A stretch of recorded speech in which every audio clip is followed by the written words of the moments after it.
Khairpur district reporter Ayaz Ahmad सो वफाकी हुकूमत पारा बिजली जे बेलन ते टैक्स लगाने खिलाफ खैरपुर जे समय वापारिन अंजुमन ताजरान जी सरपरस्त सैयद अब्दुल्ला सदर आशिक हुसैन अब्बासी अली फल पोटो फियाज हसन खमीसानी अमजद अली लाशआरी मुजफ्फर हुसैन चन्ना गरमेख मल माखेजा मुजफ्फर हुसैन अब्बासी मोहम्मद अली अब्बासी मोहम्मद उमर धारेजो अब्दुल रहमान राजपूत अब्दुल वहाब सुमरो फरक शेख इशफाक मंगी शाहिद लोधी मोहम्मद हनीफ अब्बासी सैयद कौसर अली शाह सतराम खारम मेमन ऐं ॿियनि जी अॻवानी में पंजगिला चौक खां छठी चौक ताईं रैली कढी धरणो हयो। उन मौके ते वापारी ऐं शहरियुनि पंहिंजी बिजलीअ जे बिलनि खे बाहि ॾेई साड़े छॾियो। उन मौके ते अंजुमन ताजरान खैरपुर जे सदर आशिक हुसैन अब्बासी रैली खे ख़िताब कंदे चयो त वफ़ाक़ी हुकूमत ऐं वापडा वारनि ज़ुल्म जी इंतहा करे छॾी आहे। रोज़ रोज़ बिजलीअ ते टैक्स लागू करे शहरियुनि ऐं वापारियुनि जो माशी क़त्ले आम करे रहिया आहिनि, जंहिं करे असां मजबूर थी एहतजाजी मुज़ाहिरो करे धरणो आयो आहे ऐं बिजलीअ जे घरनि बिलनि खे बाहियूं ॾेई साड़े छॾियो आहे। असां हिन महांगाई जे दौर में पहिरियां ई परेशान आहियूं।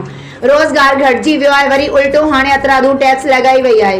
हिन चयो वापारी पहिरियां ई टैक्स अदा करे रहिया आहिनि। बिजलीअ जो 100 सैकड़ो बिल अदा करण बावजूदि अणएलाने लोड शेडिंग जारी आहे, जंहिंखे हाणे बर्दाश्त न कयो वेंदो। हिननि मुतालबो कयो त फौरी तौर ते बिजली जी लोड शेडिंग ख़त्म करे लॻायल वाधू टैक्स वापसि वरिती वञे।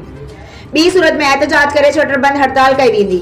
हमारा ये धरना और एहतजाज जो बिलों में 6 रुपए ज्यादा टैक्स फीस उन पर लगा गया है उसके ऊपर है। और दूसरी बात मैं आपको बताऊं कि इस पर प्रोफेशनल टैक्स लगाई हुई है।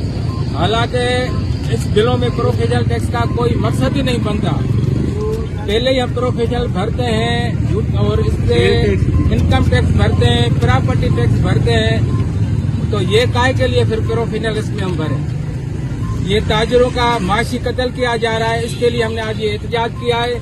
अगर इस पर नजरसानी नहीं की हुई करेंगे तो मरकज की तरफ से हमें टाइम मिला हुआ है, उन्होंने टाइम दिया तो हम इंशाल्लाह शटर पर हड़ताल के लिए भी कॉल करें।